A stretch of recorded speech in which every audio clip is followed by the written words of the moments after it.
Assalamualaikum warahmatullahi wabarakatuh. Innal hamdalillah nahmaduhu wa nasta'inuhu wa nastahdihi wa nastaghfiruh. Wa na'udzu billahi ta'ala min shururi anfusina wa min sayyiati a'malina. May yahdihillahu fala mudilla lahu wa may yudlil fala hadiya lahu. Asyhadu an la ilaha illallah wahdahu la syarika lahu wa asyhadu anna Muhammadan 'abduhu wa rasuluh. Allahumma salli wa sallim wa barik ala sayyidina Muhammad wa ala alihi wa sahbihi wa man tabi'ahum bi ihsanin ila yaumiddin. Rabbi shrah li sadri wa yassir li amri wahlul 'uqdatam min lisani yafqahu qawli. Radina billahi rabban, kami redha Allah Tuhan kami, wa bil islami dina, kami redha Islam cari hidup kami, wa bi Muhammadin nabiyyan wa rasula, dan kami juga redha Muhammad sallallahu alaihi wasallam sebagai Nabi kami dan Rasul kami. Yang dihormati lagi dikasihi Tuan Pengerusi Surau, seluruh ahli jawatankuasa Surau, para imam, bilal, tuan-tuan guru, hadirin hadirat, muslimin, muslimat, mudah-mudahan kita semua diberkati dan dirahmati oleh Allah Subhanahu wa taala. Alhamdulillah, setinggi syukur kepada Allah kerana pada malam ini kita dapat datang ke rumah Allah untuk menunaikan salat maghrib secara berjemaah. Dan alhamdulillah, setinggi syukur lagi kepada Allah kerana pada malam ini kita dapat kekal berada di rumah Allah untuk duduk dalam majlis ilmu. Mudah-mudahan dengan kehadiran kita ini mengundang berkat dan rahmat daripada Allah Subhanahu wa taala, seterusnya menjadi bekal kepada kita untuk bertemu Allah Subhanahu wa taala di hari akhirat nanti, insya-Allah. Tuan-tuan dirahmati oleh Allah Subhanahu wa taala sekalian, insya-Allah pada malam ni kita akan sambung kuliah yang bulan lepas berkaitan dengan berkaitan apa tu? Ni bukti tidur. Berkaitan dengan 10 tanda besar kiamat. Memanglah kita dah ingat sebab sebulan dah berlalu kan. Ustaz tanya soalan yang sebulan lepas, memang dah ingat, melainkan orang yang tulis lah. Okay, saya nak tanya benda 2-3 hari lepas. Khutbah Jumaat baru ni tajuk benda. Dia ingat agak sama je. Tu bukti tidur lah. Orang puan dia tahu khutbah Jumaat benda dia dengar kat rumah. Jadi orang lelaki tidur. Sebab ketika khutbah Jumaat kan mudah kita tidur kan. Tak kata ke tuan-tuan lah. Saya pun kadang-kadang jenera juga. Pecah rahsia malam ni. Muslimin muslimat yang dirahmati oleh Allah Subhanahu wa taala sekalian. Jadi bulan lepas saya dah huraikan 3 daripada 10 tanda besar kiamat. Dan malam ni kita masuk yang keempat. Saya dah sebut sikit mukadimah yang keempat tu. Dan 3 tanda yang saya sebut pada bulan lepas, saya akan ulang balik secara ringkas sahaja, lebih kurang 5 minit sahaja saya sebut sikit apa yang kita dah bincangkan pada bulan lepas. Tuan-tuan dirahmati oleh Allah Subhanahu wa taala sekalian, sebagaimana saya sebut pada bulan lepas, satu hadis Nabi sallallahu alaihi wasallam berkaitan dengan 10 tanda besar kiamat. Satu hari para sahabat dia sedang bersembang, sedang bercakap-cakap di satu tempat. Para sahabat dia bercakap-cakap sehinggalah Nabi datang kepada para sahabat. Nabi tengok sahabat sedang bersembang, sahabat sedang ralik bersembang, maka Nabi tanya pada sahabat, ma tadzakarun, kamu sedang bercakap tentang apa? Kamu sedang bersembang tentang apa? Sebab nampak ralik sangat sembang. Jadi pada sahabat dia jawab kepada Nabi, qalu nadhkurus sa'ah, kami sedang berbincang tentang hari kiamat, tentang kiamat. Kami sedang berbincang tentang kiamat. Jadi sebagaimana kita semua tahu, para sahabat dia kalau sembang, dia bukan macam kita. Dia sembang benda-benda yang ingat kepada agama. Dia bersembang benda-benda yang ingat kepada Allah. Sama ada tentang kematian, tentang kiamat, ataupun tak kisahlah apa-apa pun. Berbanding dengan kita kalau sembang banyak benda lain. Biasa kita sembang tentang apa? Haji, lama tak tanya Haji, sebulan dah. Haji biasa sembang pasal dia Haji. Madu 3 pula. Siang Haji, setiap bulan kena tanya Haji tak, madu 3. Apabila para sahabat dia jawab, kami sedang bercakap tentang kiamat, maka Nabi pun terus kata Nabi SAW, la taqumus sa'ah hatta taraw 10 ayat. Tidak akan berlaku kiamat sehinggalah kamu lihat 10 perkara. Dan 10 perkara ni tuan-tuan, sebagaimana saya sebut pada bulan lepas, apabila terjadi 10 perkara ni, waktu tu bukan lagi waktu untuk kita bertaubat, tapi waktu tu merupakan musibah dan ujian kepada kita. Waktu taubat ketika tanda kecil berlaku. Tanda kecil banyaklah. Sekarang kita tengok tanda kecil dah banyak berlaku. Majoriti semua dah berlaku. Antaranya apa? Antaranya bermaharaja lela, muzik dan penyanyi wanita. Tu tanda kecil kiamat. Dekat dengan kiamat. Banyak tanda kecil kiamat. Nabi pun kata apa 10 tu? Nabi kata tulu asyamsi min maghribiha, ad-dabah, ad-dukhan, ad-dajjal, nuzul Isa bin Maryam, Ya'juj wa Ma'juj, thalathah khusuf, khasfun bil masyriq wa khasfun bil maghrib wa khasfun bi jaziratil Arab wa akhiru dhalik narun takhruju minal yaman tatrudun nas ila mahsyarihim. Ni 10 tanda, 10 perkara yang akan berlaku salah satu daripada 10 ni bila-bila masa. Ingat tuan-tuan, bila-bila masa sahaja salah satu daripada 10 ini akan keluar. Yang pertama saya dah bincang pada bulan lepas, iaitu tulu wa asyamsi min maghribiha. Akan tiba satu saat nanti di zaman kita, matahari akan terbit daripada belah barat. Sekarang matahari terbit belah mana? Timur. Saya takut sini terbit selatan. Tu tanya nak confirm tu. Sekarang matahari terbit timur. Timur barat belah ni. Akan tiba satu saat nanti tuan-tuan, matahari akan terbit belah barat. Dan ketika matahari terbit belah barat, saya ulang ringkas sahaja, saya dah huraikan panjang lebar. Pada hari tersebut, semua manusia tidak menyangka bahawa hari itu hari matahari terbit barat. Kita tidak sangka. Bukti dia apa? Bukti dia Nabi kata pada hari matahari terbit barat, manusia buat kerja macam biasa. Dengan makna apa? Yang pergi sekolah macam biasa.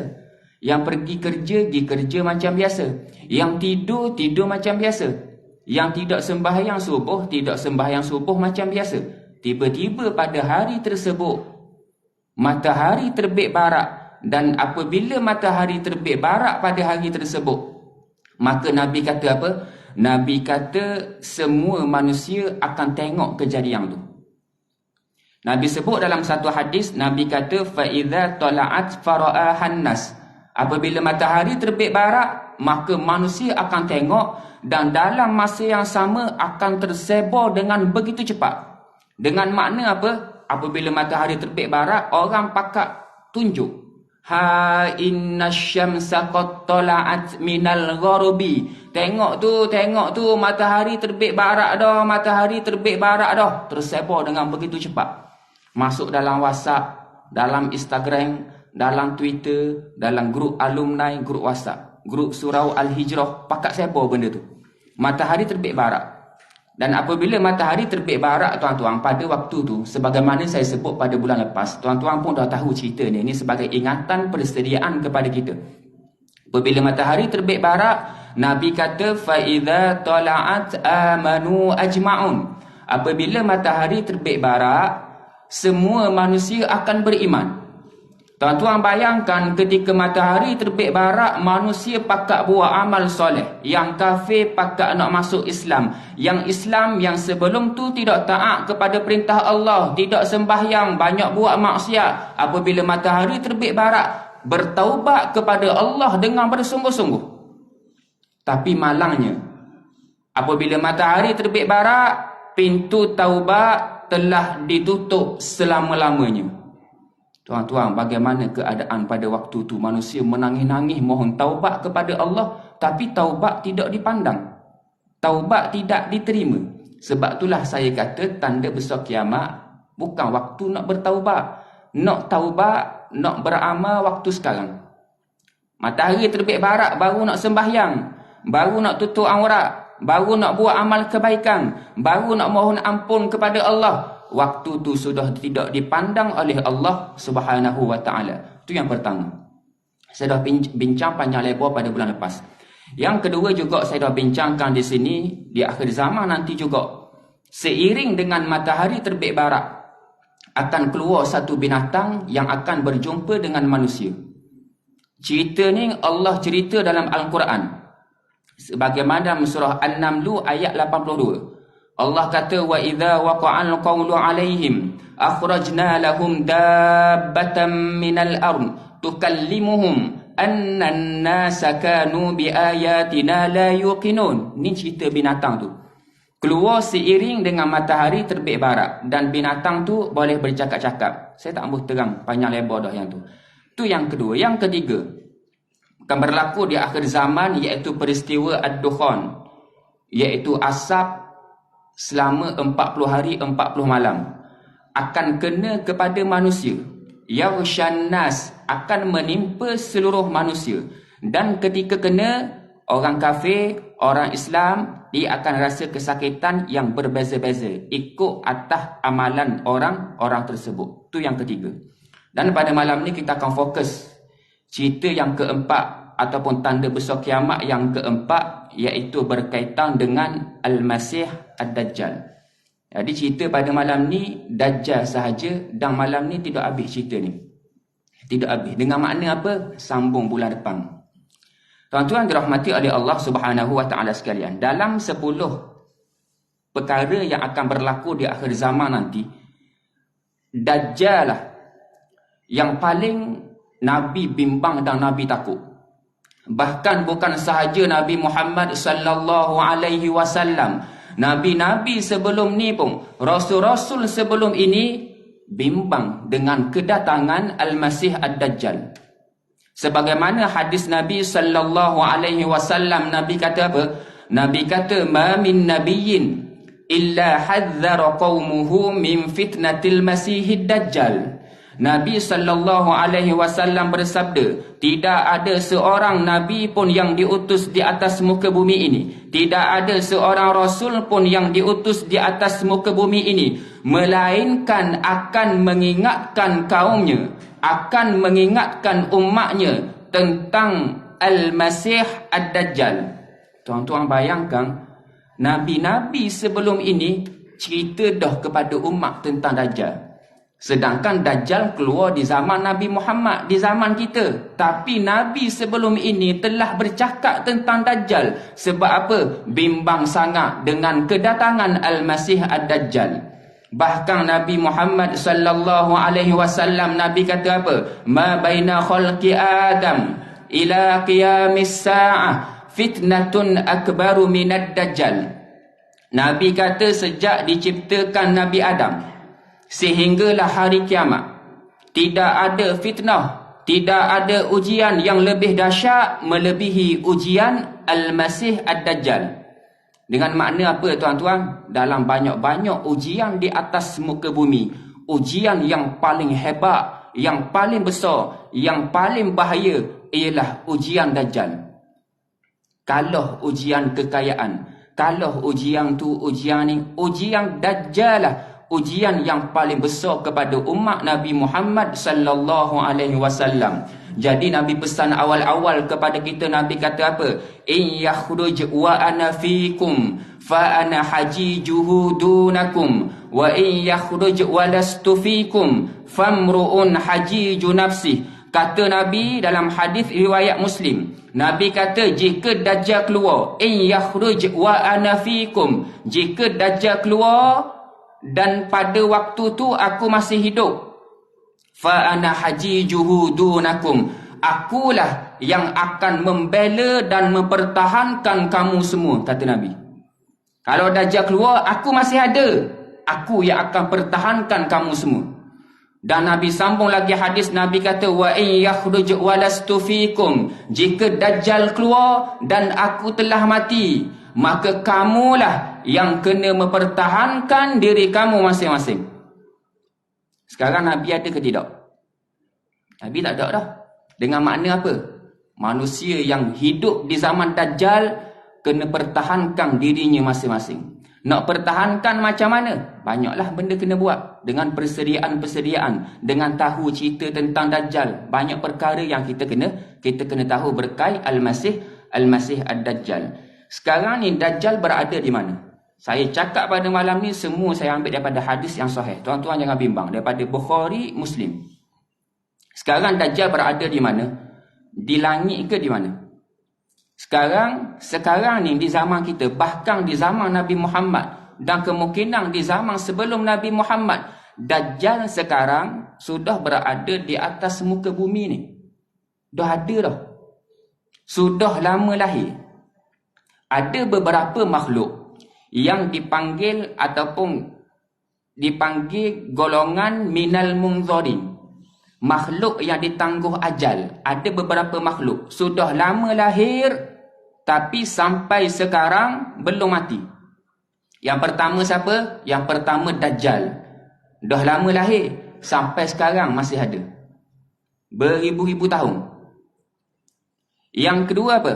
Yang kedua siapa? Dah lama dah lahir sampai sekarang belum mati. Kenapa? Ada dengar saat ni tapi takut-takut nak jawab. Nabi Isa alaihissalam. Lama dah lahir sampai sekarang belum mati. Nabi Isa sekarang berada di mana?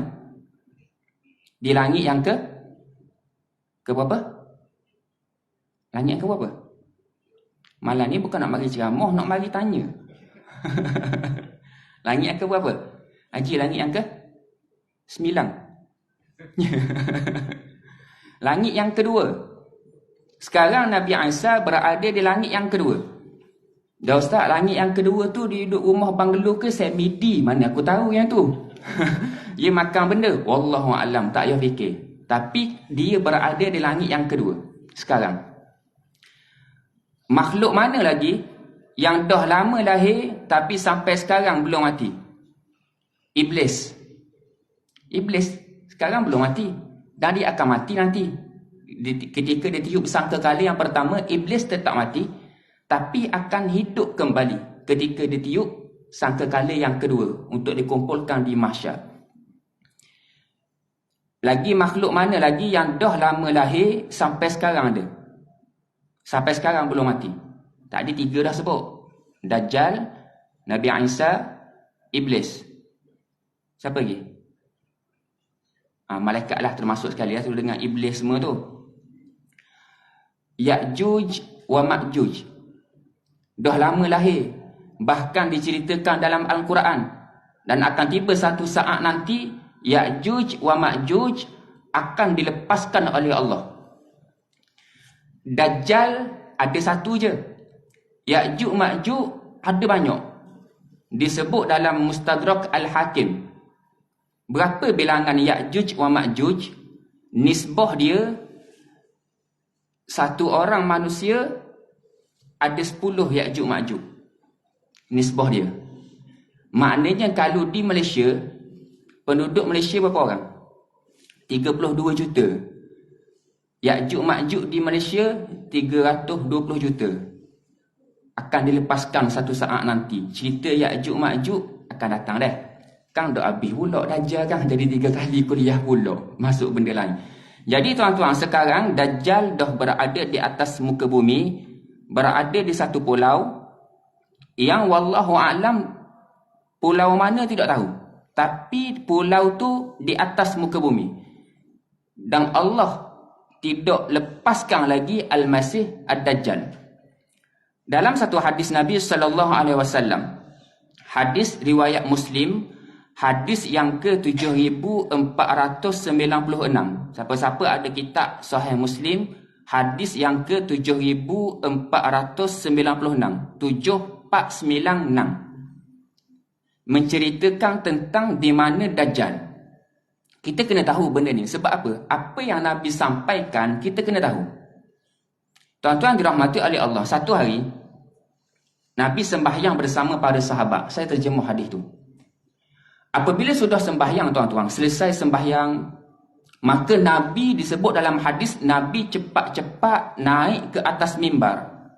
Cepat-cepat naik atas mimbar dan Nabi panggil semua para sahabat yang sedang bangun nak balik ke rumah. Maka Nabi naik atas mimbar, Nabi kata apa tuan-tuan? Setiap daripada kamu tetaplah berada di tempat masing-masing.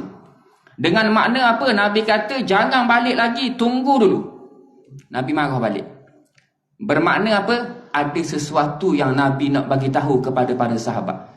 Jadi Nabi kata kamu semua tetaplah berada di tempat masing-masing, jangan pergi ke mana-mana. Kalau bini nak beranak, tunggu dulu. Ya, waktu aku tambah. Ada kerja apa-apa, nak hantar anak sekolah ke apa, tunggu dulu. Nabi kata. Nabi suruh duduk. Maka para sahabat duduk diam, tak pergi mana-mana. Debar tuan-tuan, tiba-tiba Nabi kata begitu. Tiba-tiba kita sudah semayang, tengah nak balik, Tok Imam bangun. Duduk lah ke, nak pergi mana gaduh dengan duduk dulu. Contoh. Debar Tok Imam, haruh nak katok Tok Imam. Tuan-tuan, Nabi suruh duduk. Maka apabila Nabi duduk, tuan-tuan, Nabi pun tanya, tahukah kamu kenapa aku kumpulkan kamu semua? Maka jawab pada sahabat, Allah wa rasuluhu a'lam. Allah dan Rasul lebih mengetahui. Maka Nabi pun kata kepada para sahabat, jama'atukum li'anna tamim ad-dari. Tujuan aku kumpulkan kamu semua disebabkan Tamim ad-Dari. Tamim ad-Dari ni apa? Kena faham dulu sebelum cerita ni lebih dalam. Mungkin tuan-tuan dah biasa dengar benda ni. Tamim, dia nama seorang sahabat yang dia ni masuk Islam setelah Nabi berhijrah daripada kota Mekah ke kota Madinah. Jadi sebelum tu dia Kristian ataupun Nasrani. Tamim ni tuan-tuan, dia cerita kepada Nabi sesuatu benda. Yang cerita tu Nabi cerita pula kepada para sahabat, dan cerita tu betul, tally dengan wahyu yang Nabi dapat. Jadi para sahabat, dia kata kepada Nabi, kata kepada sahabat, tujuan aku kumpulkan kamu disebabkan nak cerita berkaitan kisah yang diceritakan oleh Tamim ad-Dari. Nabi kata, wa haddatsani hadithan wa faqalladhi kuntu uhaddithukum an masihid dajjal. Tamim telah ceritakan kepada aku sesuatu yang pernah aku ceritakan kepada kamu semua, iaitu tentang Dajjal. Apa maksud ayat ni? Maksudnya tuan-tuan, Nabi dah biasa cakap dah dengan para sahabat tentang Dajjal. Sebab tu Nabi kata, sesuatu yang telah aku ceritakan kepada kamu. Bermakna Nabi biasa je sembang dengan para sahabat cerita Dajjal. Sebab apa? Nabi bimbang sangat dengan Dajjal ni. Jadi pada hari tu Nabi nak bercakap lagi tentang Dajjal, sehingga Nabi marah sahabat balik, nak suruh dengar benda ni. Jadi Nabi tekankan perkara ini, kita pun kena tekankan perkara ini, sampaikan maklumat-maklumat ini kepada anak cucu kita, kerana ada sekumpulan manusia akan berjumpa dan berhadapan dengan Al-Masih Ad-Dajjal. Bila tuan-tuan? Zaman kita. Bila-bila masa sahaja. Jangan kita anggap remeh benda ni. Sebab apa? Ramai manusia apabila Dajjal dilepaskan nanti jadi kafir. Tuan-tuan bayangkan, Nabi bimbang benda ni, jadi kafir tuan-tuan. Dan ulama kata siapa-siapa yang kafir di zaman Dajjal, dia akan kafir selama-lamanya. Tak percaya dah ke Allah lepas daripada tu. Sebab apa? Tengok Dajjal hebat sangat. Dajjal boleh menghidupkan orang mati depan mata kita. Sehingga ada hadis, mak ayah kita yang telah mati dihidupkan oleh Dajjal, kenal kita. Tak percaya macam mana waktu tu? Depan mata. Sehingga Nabi kata orang yang ikut Dajjal seperti terbuang ikut tuang. Terbuang ramai-ramai gerok, ikut Dajjal. Tuan-tuan dirahmati oleh Allah. Nabi cerita, ni yang Tamim cerita ke Nabi, Nabi cerita kepada sahabat. Satu hari Tamim, dia berlayar di laut dengan kapal bersama dengan 30 orang rakannya. Berlayar kat laut. Biasa berlayar dekat laut dengan kapal lah kan? Ke orang kapal ni berlayar kat laut dengan kereta? Tak munasabah dengan kapal. Satu hari tuan-tuan, Tamim sedang berlayar di laut bersama dengan 30 orang rakan. Sedang berlayar, kata Tamim, Ni yang Tamim cerita ke Nabi, Nabi cerita kepada para sahabat. Kata Tamim, tengah-tengah berlayar, tiba-tiba kapal Tamim diserang oleh ombak yang sangat dahsyat. Ombak serang Tamim, kapal dia. Dan kata Tamim, sehinggalah dia tidak boleh kawal kapal dia tu, dan dia tersesat di lautan, tidak boleh kawal, tidak boleh pergi mana-mana, sehingga syahran, sebulan. Sebulan duduk di laut, hanyut, ombak tak tahu pergi mana, kena bawa ke mana-mana, sebulan tuan-tuan. Agak-agak mabuk laut tak? Sebulan. Kita candak semalang je yang keren. Sebelum tu aku dah ayah makan ubat, aku kemah aku. Saya ada seorang kawan tuan-tuan, ni cerita sikit dah. Dah habis pula dah je. Dia kata, aku candak tak ayah makan ubat ya tu. Aku dah mabuk, dia cakap so. Lah lagi mula-mula kan dia buta. Ni, tak boleh khabar lah siapa. Yang pasti bukan saya lah. Tuan-tuan, berlayar di laut sehingga diserang oleh ombak selama sebulan, tak boleh pergi mana-mana, dan akhir sekali, cukup sebulan, kapal Tamim terdampar di sebuah pulau. Terdampar di situ. Apabila berhenti di sebuah pulau tersebut, maka Tamim dengan rakan-rakan dia turun daripada kapal tersebut. Turunlah tuan-tuan sebab pening kepala. Turun nak berehat dekat pulau tu. Apabila turun, dalam hadis sebut falakiyatuhum dabatun ahlabu kathirus sya'ar. Tiba-tiba turun, mereka bertemu dengan satu binatang yang kata Tamim, binatang tu bulu sangat lebat. Nak bagi tahu betapa lebatnya bulu binatang tersebut, sehingga Tamim cerita ke Nabi, Tamim kata tidak tahu yang mana kepala, yang mana ekor. Kita sekarang ni binatang yang ada bulu, kita tahu tak mana kepala, mana ekor? Tahu. Binatang apa yang bulu lebat? Contoh binatang apa? Ha? Tiwi.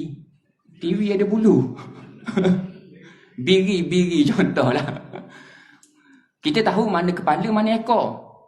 Yang Tamim cerita ni disebut dalam hadis, la yadruna ma qubuluhu min duburi min kathrati sya'ar.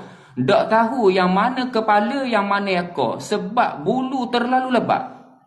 Dan binatang ni tuan-tuan, dia boleh bercakap, kata Tamim. Dia tegur Tamim. Dan Tamim, betapa orang Arab ni beraninya dia tuan-tuan, Tamim pun pergi tegur binatang tu balik. Tamim kata apa? Tamim tanya, kamu ni siapa? Tanya Tamim. Dia pelik sebab binatang tu boleh cakap, dia pun tegur. Berani orang Arab, dia tidak lari. Kita kalau tiba-tiba binatang tegur orang ni agak-agak. Tengah-tengah jalan, lembu tepi. Lagi serang lah ni. Tembol lari kita. Lembu baru tegur, tembol lari kita. Tuan-tuan, Tamim tanya, kamu ni siapa? Maka jawab binatang tu, saya cerita ni daripada hadis. Jawab binatang tu, ana al-jassasah. Aku al-jassasah. Ustaz, sedap nama tu. Nak beri ke cucu aci tak nama kayak gini. Jangan tuan-tuan, tu nama tak molek. Walaupun ada dalam hadis. Ana al-jassasah. Maka kata Tamim pun tanya, al-jassasah tu apa? Binatang tu tidak jawab. Apabila tidak jawab tuan-tuan, maka kata binatang tu, wahai kalian, dia bagi tahu kepada Tamim dan kepada yang lain tu, 30 orang rakan Tamim, wahai kalian, di tengah-tengah pulau ada seseorang sedang menunggu dan nak mendengar khabar dan maklumat daripada kalian. Binatang tu kata ada orang sedang menunggu nak dapatkan berita daripada kalian, nak dapatkan maklumat daripada kalian. Maka Tamim dan rakan-rakan dia masuk ke tengah-tengah pulau. Sampai-sampai di tengah pulau tuan-tuan, maka Tamim dia tengok ada seseorang.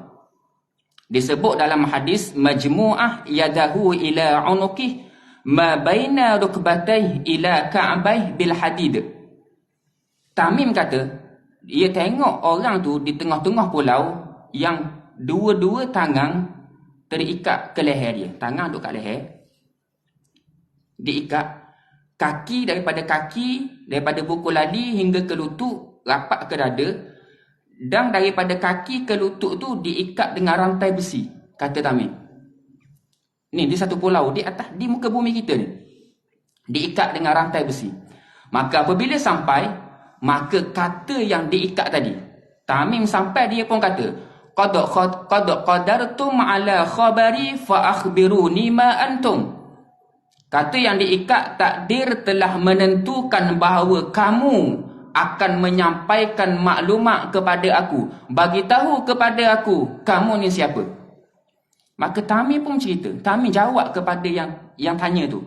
Kata Tamim, nahnu unas minal Arab, raqibna fi safinah bahariyah. Kami adalah orang Arab, kata Tamim. Kami berlayar di kapal. Tiba-tiba kapal kami diserang oleh ombak yang sangat hebat, sehinggalah kami tersesat, kami terdampar di pulau ini. Tamim dia cerita satu-satu. Maka tanpa berlengah, yang diikat tadi tanya Tamim 4 soalan. 4 soalan ni kita kena fokus molek. Soalan yang pertama yang diikat tanya Tamim. Dia tanya apa tuan-tuan? Akhbiruni an nakhli baisan. Ceritakan kepada aku tentang pohon kurma baisan. Yang diikat tadi tanya. Dan dia kata apa lagi? Hal yuthmir, adakah masih berbuah pohon kurma baisan ataupun ladang kurma baisan? Maka jawab Tamim, ya, pohonnya masih berbuah, masih subur. Maka jawab yang diikat, akan tiba satu saat nanti ladang kurma baisan tidak akan subur dan tidak akan berbuah lagi. Itu yang pertama. Saya perincikan lepas ni. Soalan kedua. Yang diikat tanya Tamim. Akhbiruni an Buhairah At-Tabariyah. Ceritakan kepada aku tentang tasik Tabari. Hal fiha ma, dalam hadis sebut ni, adakah masih ada air? Adakah airnya masih banyak? Maka jawab Tamim. Tamim kata, ya, air masih banyak. Maka jawab yang diikat tadi, akan tiba satu saat nanti air di tasik Tabari akan mula menyusut. Soalan ketiga. Yang diikat tadi tanya, akhbiruni an ain Zughar. Ceritakan kepada aku tentang air mata Zughar, iaitu laut mati, kata ulama. Adakah masih ada air? Maka jawab Tamim, airnya masih banyak.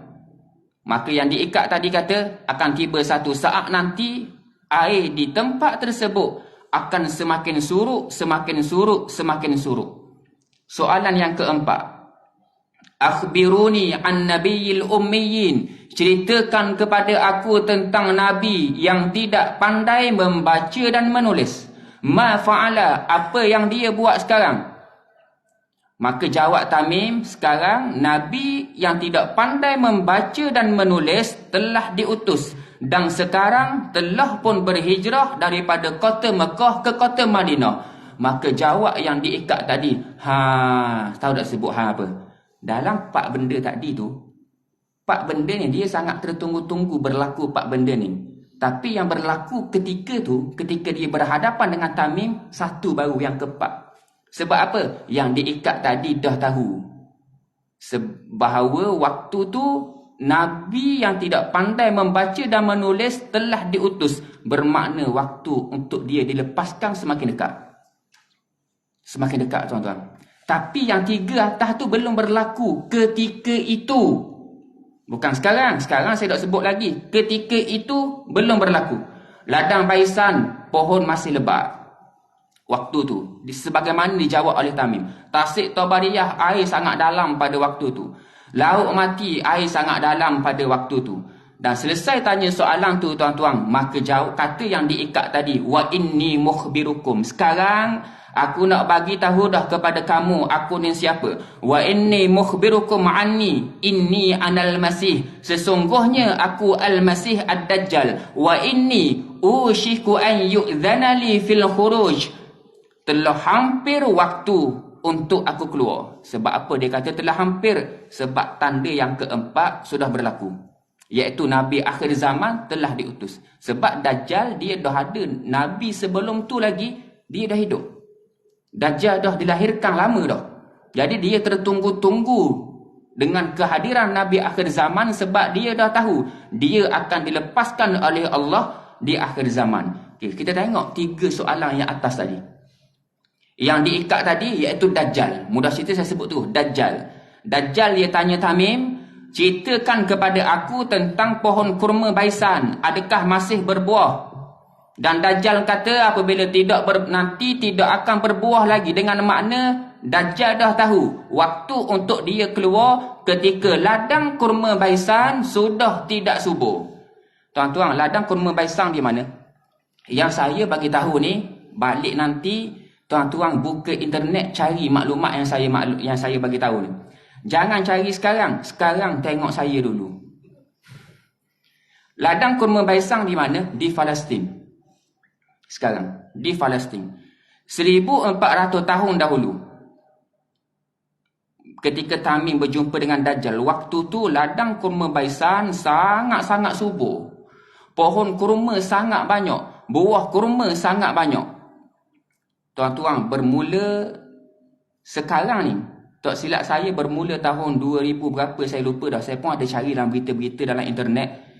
Tahun 2000 ke atas ni lah. Tahun 2000 ke atas ni.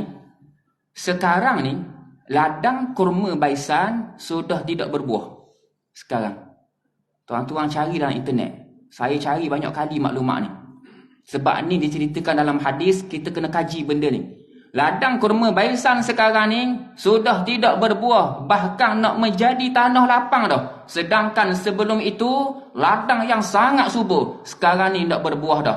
Tanda pertama, syarat pertama untuk Dajjal keluar, selesai. Syarat pertama. Yang kedua, kata Dajjal apabila Tasik Tabari semakin menyusuk, semakin, kalau bahasa Terengganu ni semakin tohor dia panggil. Ataupun kohor, ada orang panggil kohor. Wallahualam, orang panggil sini benda. Orang sini panggil benda kalau air kohor surut tu. Cetek. Aduh. Duduk. nak siapa sebut ni? Wafi ke sebut ni? Aduh, Wafi. Padahal duduk kalau berang padahal. Apabila air semakin cetek, nak sebut payah.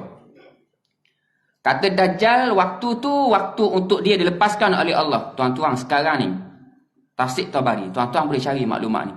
Tasik Tabari di mana tuan-tuan? Di negara haram Israel, di Palestin, di negara haram Israel. Dalam bahasa Inggeris dia dipanggil Sea of Galilee. Dalam bahasa Inggeris, Sea of Galilee, tu Tasik Tabari. Tuan-tuan tengok dalam tu ada berita-berita daripada negara haram Israel. Berita. Dalam internet pun ada cerita. Bermula 2017, air di Tasik itu berada di paras bahaya. Dengan makna apa? Setiap tahun tuan-tuan cari berita ni. Setiap tahun air kat Tasik Tabari menyusuk yang amat ketara. Tidak seperti dulu. Maka betul lah kata Dajjal. Akan tiba satu saat nanti air di Tasik Tabari semakin surut, dan Dajjal tahu dah sebab apa dia kata gitu. Waktu tu waktu untuk dia dilepaskan oleh Allah. Dua tanda dah terjadi di zaman kita. Sahabat dengar pada waktu tu hadis ni, Nabi bercerita, belum berlaku. Sahabat tahu tentang ladang baisan, sahabat tahu, belum berlaku. Tasik Tabari, sahabat tahu benda tu, belum berlaku. Berlaku dah zaman ni. Yang ketiga, Dajjal tanya Tamim tentang Ain Zughar ataupun laut mati. Tuan-tuan, laut mati ni tuan-tuan berada di mana? Di Jordan. Kalau sebut laut mati akan terbayang dalam kepala kita. Biasanya kalau sebut laut mati ni apa yang kita fikir? Duk situ, duk tenggelam. Kalau kita tengok dalam gambar, tarik dalam internet, laut mati, ada orang tengah baca surat khabar, baca buku, duduk dalam laut tu tidur gitu je. Tuan-tuan percaya tak dia tergelang tu? Percaya? Saya dulu tengok, lepas tu saya pergi cuba. Masa duduk kat Jordan dulu, semasa saya ngaji Jordan dulu, saya 2 kali pergi tempat tu. Walaupun ada setengah ulama melarang pergi tempat laknat, ada Setengah pendapat kata tempat tu tempat kaum Nabi Lut. Tapi ada pandangan kata bukan tempat tu, atas lagi, di kampung Sadum, atas lagi. Wallahualam. Saya pergi ke tempat tu tuan-tuan. Di Laut Mati. Nak masuk situ dia memang dia nak masuk dia kena bayar. Tempat kawasan pantai Laut Mati tu. Saya pergi. Nak cubalah. Sebab saya kena cuba sebab saya tak pandai berenang. Pecah rahsia malam ni. Masuk-masuk tuan-tuan. Sampai air dekat lebih kurang dekat nak dada ni. Masuk-masuk saya pun cuba nak baring, nak tidur. Tanpa kita bernafas apa-apa, tanpa buat orang panggil apa, nak berenang tu lah, nak kita timbul, tanpa buat apa-apa. Rupa-rupanya tak tergelang sungguh. 2 kali saya pergi. Yang tu kalau kita tidur, saya pun nak teh kaki tak jejak tanah. Sebab memang tak pandai berenang. Saya pun pergi ke tengah laut. Sampai air tahap dekat lebih kurang sini tak silap. Start daripada situ, kita gilah ke depan macam mana pun tidak akan tergelam. Kaki tak boleh sentuh benda-benda dah, tapi kita gerak dengan tangan kita ni tidak tenggelam. Kalau tuan-tuan nak cuba, pergi. Syarat dia ajak aku. Untuk guide dia panggil. Tiket kena bayar dah. Di tempat Laut Mati. Di Laut Mati tuan-tuan, Mufti Mesir, dia pernah kaji hadis ni. Dia pergi ke tempat tu. Tuan-tuan boleh cari maklumat dah. Saya cover je ni. Dia pergi tempat tu untuk kaji hadis ni. Sampai-sampai di tempat tu, orang di kampung tu, tempat Laut Mati tu, orang di kampung tu, dia bagi tahu kepada mufti tu, wahai tuan mufti, dia tunjuk satu pokok. Contoh ni air. Bukan air, kalau tempat ombak-ombak tu dia panggil benda tu pesisir pantai dia. Kenapa orang panggil Wafi? Pesisir ke kenapa? Bahasa luar. Gigi. Gigi air pula. Ling air kat mana seling? Tuan-tuan. Dekat air tu dia duduk macam kita menghadap pantai. Contoh ni pantai, ni darat. Orang kampung tu kata dia pun tunjuk satu pokok yang sangat jauh belakang ni. Ni air. Faham maksud saya kan? Kena lukis ha. Tak boleh. Kalau ni mesti orang suruh lukis. Sikit-sikit kena lukis. Kabur tak faham. Ni air depan. Ni pesisir dia tu. Gigi air tu. Di belakang ada pokok yang sangat jauh. Orang kampung tu kata, orang lama-lama lah. Dulu dia kata, dulu di pokok tu sebahagian Laut Mati. Dulu dia cerita. Sekarang sini dah. Maknanya Laut Mati sudah semakin surut. Jadi tuan-tuan, berdasarkan hadis ni, kata ulama, hadza zaman khurujud dajjal. Zaman ni lah zaman keluarnya Al-Masih Ad-Dajjal. 4 tanda yang Nabi sebut dalam hadis tadi, semua 4 tanda tu sudah berlaku di zaman kita. Maka sekarang ni, bila-bila masa sahaja Allah akan lepaskan Dajjal.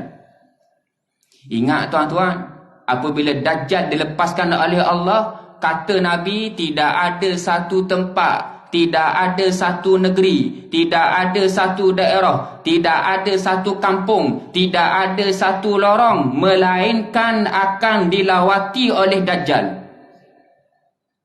Dengan makna agak-agak Dajjal siapa ada kat kampung ni? Ni kampung seberang Takir ke kampung apa ni? Ni kampung apa ni? Seberang Takir kan? Dajjal akan sampai seberang Takir. Tuan-tuan tak payah nak buat pagar lah, tutup. Dajjal akan sampai di semua tempat. Akan berjaya dilawati. Dajjal akan melawati semua tempat. Dan tuan-tuan kena ingat, disebut dalam hadis Ibnu Majah, apabila Dajjal dilepaskan oleh Allah nanti, waktu tu dalam hadis sebut ju'un syadidun. Ketika tu manusia berada dalam keadaan kelaparan yang sangat dahsyat. Waktu ni kita fikir sekarang air masih banyak, makanan masih banyak, lambat lagi Dajjal keluar. Kita kena ingat tuan-tuan, Allah boleh kemaraukan muka bumi sekelip mata. Allah boleh kemaraukan muka bumi ini sekelip mata. Boleh buat gitu je. Tiba-tiba kurang-kurang, tiba-tiba makanan tak ada, air tak ada. Sehingga Nabi kata tidak ada setitis air untuk diminum dan tidak ada sekeping roti untuk dimakan. Waktu tu manusia memang ramai macam sekarang. Tiba-tiba makanan tak ada. Dan pada waktu inilah tuan-tuan, Allah lepaskan Dajjal dalam keadaan manusia kelaparan yang sangat dahsyat waktu tu. Dan ketika tu, hujan tidak turun. Tumbuh-tumbuhan tidak berbuah. Makanan tidak ada. Tidak ada sesiapa pun yang boleh selesaikan masalah tu pada waktu tu. Sama ada PMS, contoh, Menteri Besar, Esko, Adun, YB, tidak boleh. Tidak ada siapa-siapa yang boleh selesaikan pada waktu tu masalah kelaparan pada waktu tu. Tidak ada. Yang hanya boleh selesaikan pada waktu tu hanya Dajjal. Sebab itulah manusia, tuan-tuan, keadaan manusia kalau lapar ke mana tuan-tuan, tak boleh nak mikir. Lapar perut, nak marah ke orang seumur. Perut lapar ni, lapar sangat-sangat. Tuan-tuan bayangkan pada waktu tu dalam keadaan tengah kelaparan yang amat dahsyat, Dajjal datang, Dajjal boleh bagi makanan. Makanan yang kita suka, yang kita tidak suka, semua makanan Dajjal boleh bagi. Siapa-siapa yang makan makanan yang diberikan oleh Dajjal, kafir. Tidak boleh makan. Nabi pesan dalam hadis. Walau sedap macam mana pun, cak kuih tiaw udang 10 ekor ke, misuk ke, nasi biryani kambing golek ke, unta golek takatah ke, tak kisahlah. Makanan tersebut tidak boleh makan tuan-tuan. Ingat tuan-tuan, jangan pergi dekat. Tak kisahlah kita sempat ke zaman Dajjal, tidak sempat ke, benda ni kena tahu sebab apa? Anak cucu kita akan datang kena tahu benda ni. Tidak boleh makan. Dan Dajjal ketika dilepaskan oleh Allah, Allah izinkan Dajjal banyak benda Dajjal boleh buat yang manusia tidak boleh buat, yang sepatutnya Allah sahaja boleh buat, tapi Dajjal boleh buat pada waktu tu, depan mata manusia, depan mata kita. Antaranya apa tuan-tuan? Dajjal sampai di satu tempat. Dajjal kerja dia satu je. Kerja dia, tujuan dia berjumpa manusia, nak kafirkan manusia. Orang yang dah kafir ketika zaman Dajjal, Dajjal tak layang dah. Dengan makna apa? Dajjal bagi makanan, bagi kemewahan kepada orang kafir. Yang Nabi bimbang ni tuan-tuan, bukan Nabi bimbang ke orang kafir. Yang kafir tu kafir lah. Yang Nabi bimbang sangat, yang Nabi duk cerita kepada para sahabat tentang Dajjal, sebab orang Islam ni dah. Sebab apa Nabi bimbang sangat? Sebab yang Islam ramai ikut Dajjal. Dan orang yang percaya kepada Dajjal daripada Islam, dia akan jadi kafir. Kalau orang Islam terselamat, Nabi tak bimbang. Tujuan apa Nabi nak cerita panjang tentang Dajjal kalau orang Islam akan jadi Islam macam biasa? Nabi tak bimbang. Sebab yang Nabi bimbang ni lah, sebab yang Islam akan jadi kafir. Dajjal sampai di satu tempat. Apabila Dajjal sampai tuan-tuan, manusia dia akan berkumpul tengok. Dajjal tanya, alastu bi rabbikum, bukankah aku Tuhan kamu? Kata Dajjal. Maka orang tidak percaya. Orang akan tanya dulu, mana bukti? Tuan-tuan, antara bukti ataupun antara magic yang Dajjal boleh buat, pada waktu tu sangat panas, kemarau, hujan tidak turun. Disebut dalam hadis, jelas Nabi sebut dalam hadis, an ya'muras sama an tumtir fatumtir. Dajjal tunjuk ke langit, tiba-tiba langit turunkan hujan depan mata. Lama tidak hujan, tiba-tiba Dajjal kata, aku nak turunkan hujan. Dajjal tunjuk ke langit, langit turunkan hujan. Orang tengok, Allah je boleh turunkan hujan. Dajjal ni Tuhan kita dah, kafir. Tuan-tuan, kafir waktu tu. Ni cerita yang Nabi cerita yang akan tiba satu saat nanti. Kafir. Dajjal tunjuk ke tanah, tiba-tiba pohon berbuah tuan-tuan. Musangking grade A. Duri hitam, contoh. Depan mata pohon berbuah. Waktu tu orang pun percaya, ni Dajjal ni Tuhan kita dah ni, kafir. Tuan-tuan, mudah nak kafir waktu tu. Sebab tu Nabi ketakutan ni. Sebab tu Rasul-Rasul sebelum ini telah bercakap tentang Dajjal. Sebab hadis-hadis tentang Dajjal ni tuan-tuan dalam Sahih Bukhari dan Sahih Muslim. Yang saya cerita Dajjal di mana tadi? Dalam Sahih Muslim. Ni benda yang perlu kita tahu. Maka ramai orang jadi kafir. Dajjal boleh buat apa lagi tuan-tuan? Dajjal boleh bagi makanan dan boleh bagi air. Siapa-siapa yang kata alastu birabbikum, bukankah aku Tuhan kamu? Orang jawab, bala, kamu Tuhan kami. Akan dapat kemewahan yang sangat dahsyat. Dapat emas-emas, dapat makanan, jadi kaya tuan-tuan. Bayangkan Dajjal tawarkan emas-emas perak. Dalam keadaan pada waktu tu kelaparan. Tidak ada duit, tidak ada apa-apa. Dajjal tawarkan kemewahan, Dajjal bagi makanan. Berebut ke tidak orang agak-agak pada waktu tu? Berebut tuan-tuan. Sekarang dalam keadaan rumah kita ada banyak makanan. Buka tudung saji siakat 2 ekor. Kalau ada kita dengar berita YB umum gi kat tengah-tengah, kat ni dataran sini nak tabur dak reti. Drawbridge, siapa-siapa gi dapat nasi biryani kambing 5 bungkus seorang free. Ramai tak orang beratur? Agak-agak ramai tuan-tuan. Dalam keadaan waktu tu ada makanan tak kat rumah? Ada. Tapi zaman Dajjal tak ada makanan waktu tu. Perut lapar pula. Dajjal je boleh bagi makanan. Tak ada orang nak fikir. Sebab itulah tuan-tuan, persediaan daripada sekarang. Sehingga Nabi pesan kepada kita ada ayat-ayat Al-Quran dan ada doa-doa tertentu. Bahkan ada satu doa saya sebut pada bulan lepas. Doa tu Nabi suruh baca bila? Dalam sembahyang. Betapa pentingnya mendoakan benda ni, Nabi bimbang sangat sehingga Nabi pesan kepada kita doa tu baca bila? Dalam sembahyang, bukan luar sembahyang. Apa doa dia? Disebut dalam hadis, idza tashahhada ahadukum falyasta'idz billah min arba'. Apabila kamu telah selesai membaca tahiyat, sebelum bagi salam, mintalah perlindungan kepada Allah 4 perkara. Apa 4 tu? Allahumma inni a'udzubika min azabi jahannam. Yang pertama, wahai Allah, aku berlindung kepada engkau daripada azab api neraka Jahannam. Wa min azabil qabr. Yang kedua. Yang ketiga, wa min fitnatil mahya wal mamat. Yang keempat, wa min syarri fitnatil masihid dajjal. Nabi ajar doa ni kepada kita. Tuan-tuan, betapa pentingnya benda ni sehingga Nabi suruh baca dalam sembahyang. Minta perlindungan kepada Allah. Wahai Allah, aku berlindung kepada engkau daripada keburukan dan fitnah Al-Masih Ad-Dajjal.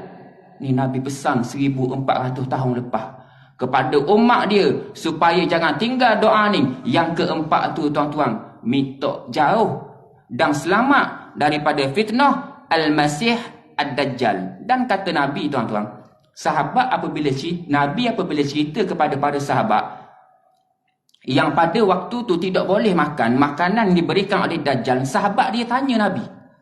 Dan soalan yang sahabat tanya, kita pun akan rasa nak tanya.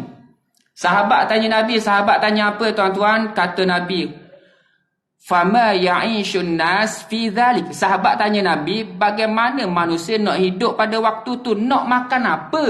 Tanya Nabi. Manusia nak makan apa? Lapar. Dajjal bagi makanan, tidak boleh makan. Kalau makan kafir.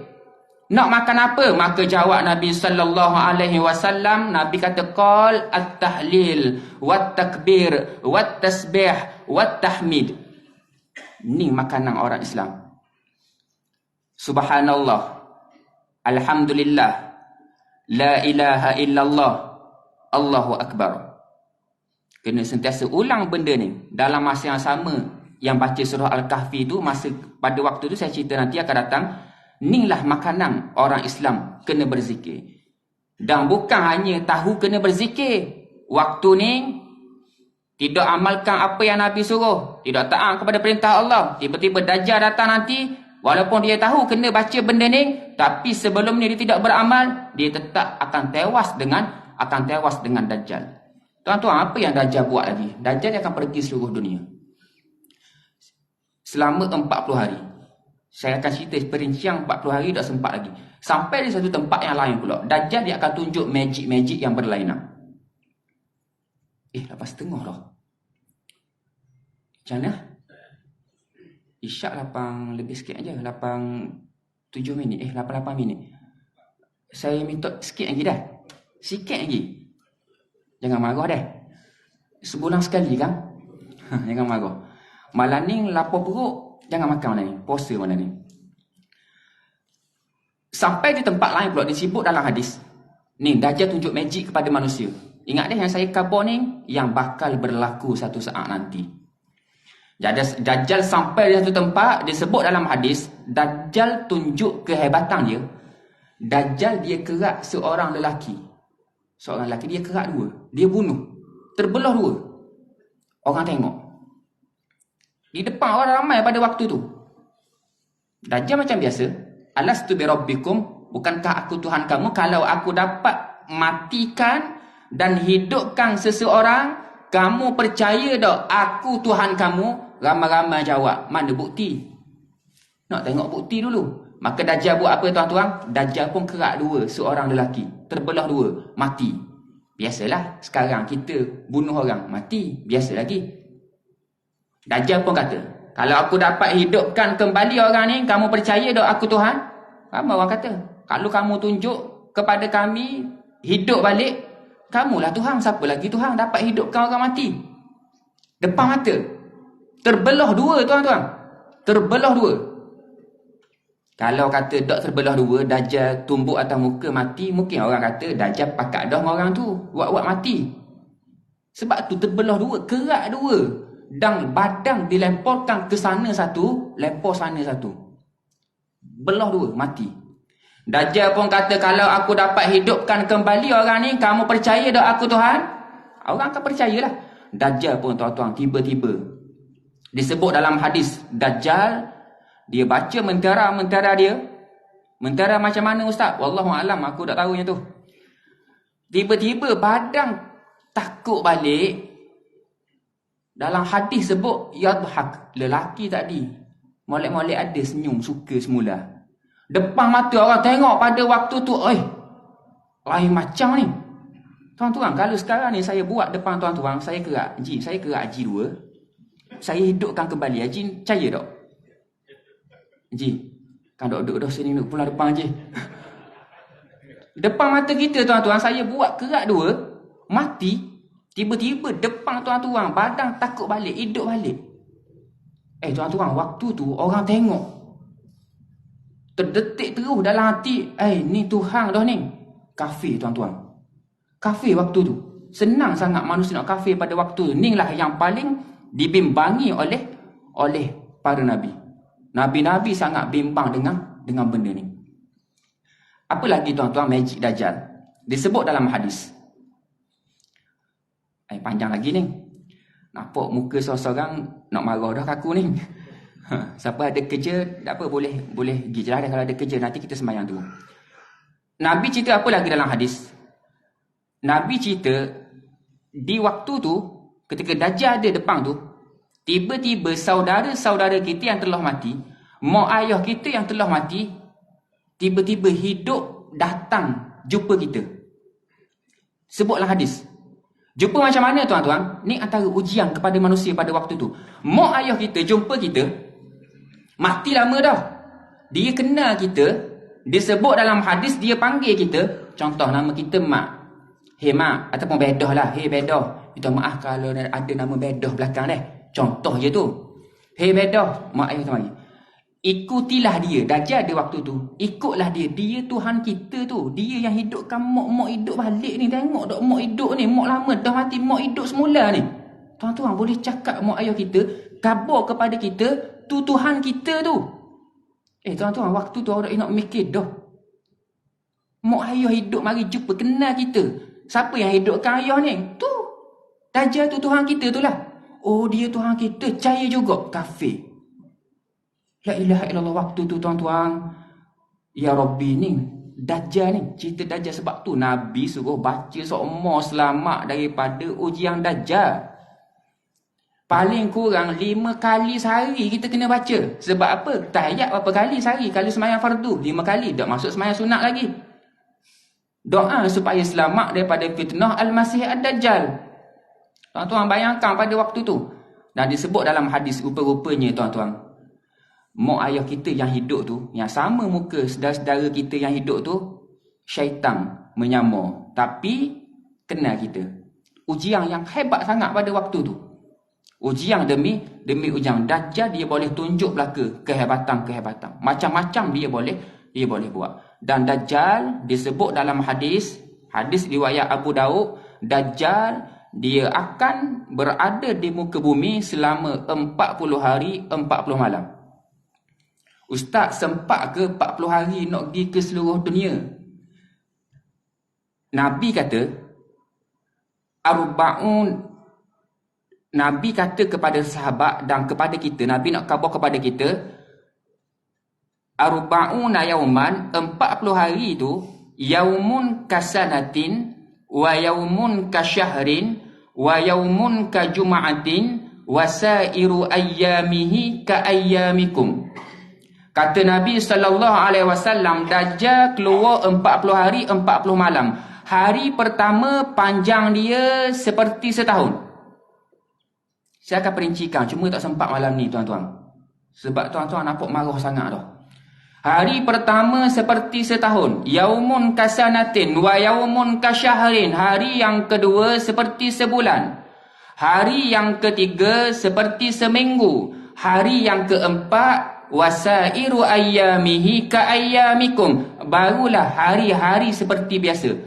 Dengan makna apa? Dajjal keluar seakan-akan berapa hari? Hari pertama 365 hari. Hari kedua panjang dia 30 hari. Tuan-tuan tambah dah. 365 tambah 30. Hari yang ketiga seperti seminggu. 7 hari. Hari yang keempat sehingga hari yang ke-40. Maknanya 30 berapa hari tu? Bermula ke-4. 37 hari seperti hari biasa. Jadi Dajjal keluar berapa hari? Seakan-akan berapa hari? 365 campur 30. Betul. Campur 30. Campur 7, campur 37. Berapa? Tengok dok bilang. 437. Betul dok Fi. Tuan-tuan bilang sendiri ada. Tu panjang Dajjal keluar. Sehingga kan di zaman Dajjal, fik sembahyang ada perubahan. Perubahan macam mana tuan-tuan? Sehingga sahabat tanya Nabi, ya Rasulullah, kalau Dajjal keluar di hari pertama seperti setahun, cukup ke tidak kami nak sembahyang 5 waktu sehari semalam? Tuan-tuan, apabila Nabi kata hari pertama panjang dia 365 hari, sahabat tak fikir benda lain dah. Kalau kita hari pertama seperti 365 hari, kayak gini nak makan warna pagi, warna petang, warna panjang tau. Sahabat dia tak fikir, sahabat fikir apa? Ya Rasulullah, bagaimana kami nak sembahyang? Panjang seperti 365 hari dengan makna apa? 6 bulan siang, 6 bulan malam. Waktu tu. Jadi Nabi pun kata apa? Uqduru lahu qadrah. Kamu kena ukur dengan kadar yang betul. Dengan makna apa tuan-tuan? Saya bagi contoh. Saya akan perincikan, akan datang ni last daripada saya. Kita sembahyang subuh siang. Kita kena buat anggaran. Kita sembahyang zuhur waktu tu siang. Sembahyang asar waktu tu siang juga. Sembahyang maghrib waktu tu siang juga. Sembahyang isyak waktu tu siang juga. Subuh esok sembahyang subuh siang juga. 6 bulan sembahyang siang. Tapi kiraan dia kena buat 5 waktu seperti sehari seperti sekarang. Kena buat anggaran. Walaupun nampak apa dok gelak-gelak ni nak main garik ke mana? Tidak tuan-tuan. Daripada asar hingga maghrib, biasa 3 jam dah maghrib dah. Tapi tetap siang. Tetap kena sembahyang maghrib. Nak sembahyang isyak, sejam setengah lepas daripada maghrib. Siang juga. Tetap kena sembahyang isyak. Fik zaman Dajjal waktu tu. Tuan-tuan bayangkan waktu tu, kalau orang yang tak jaga sembahyang, dengan suasana lain pada waktu tu, memang tak sembahyang dah. Learning pun tak sembahyang mana dah dengan orang azan waktu saya semalam. Waktu tu betul-betul orang yang betul-betul kuat keimanan, yang betul-betul dah beramal soleh, dia sahaja yang boleh jaga sembahyang pada waktu tu. Jadi tuan-tuan, insya-Allah akan datang saya akan sambung cerita kisah 40 hari ni. Saya akan ambil sikit lagi dengan fiqh di zaman Dajjal, dan kita akan tengok pada akan datang cara kita nak selamat daripada ujian Al-Masih Ad-Dajjal. Nabi ajar kita beberapa benda yang perlu kita ulang, perlu kita baca dan sampaikan maklumat tersebut kepada anak cucu kita supaya selamat apabila Dajjal datang nanti, tidak jadi kafir, jadi Islam macam biasa, supaya kuat keimanan pada waktu tersebut. InsyaAllah kita sambung lagi pada bulan akan datang, kisah berkaitan dengan Al-Masih Ad-Dajjal. Jadi tuan-tuan, 2-3 bulan ni pandai dengar Dajjal lah tuan-tuan. Tapi tak apalah. Apa yang saya khabar tu, yang Nabi bagi tahu kepada kita, supaya kita sentiasa beringat, supaya berjaga-jaga, supaya kita dapat sampaikan benda ni kepada orang lain, supaya Allah jaga kita, supaya kita selamat di zaman Dajjal nanti. Aqulu qawli hadha wa astaghfirullahal azim li wa lakum. Bismillahirrahmanirrahim. Alhamdulillahirabbil alamin wassalatu wassalamu ala asyrafil anbiya wal mursalin wa ala alihi wa ashabihi ajma'in. Allahumma arinal haqqa haqqan warzuqna ittiba'ah wa arinal batila batilan warzuqna ijtinabah. Rabbana atina fid dunya hasanah wa fil akhirati hasanatan wa qina adzaban nar. Wa sallallahu ala sayyidina Muhammad wa ala alihi wa sahbihi wa sallam. Walhamdulillahi rabbil alamin. Assalamualaikum warahmatullahi wabarakatuh.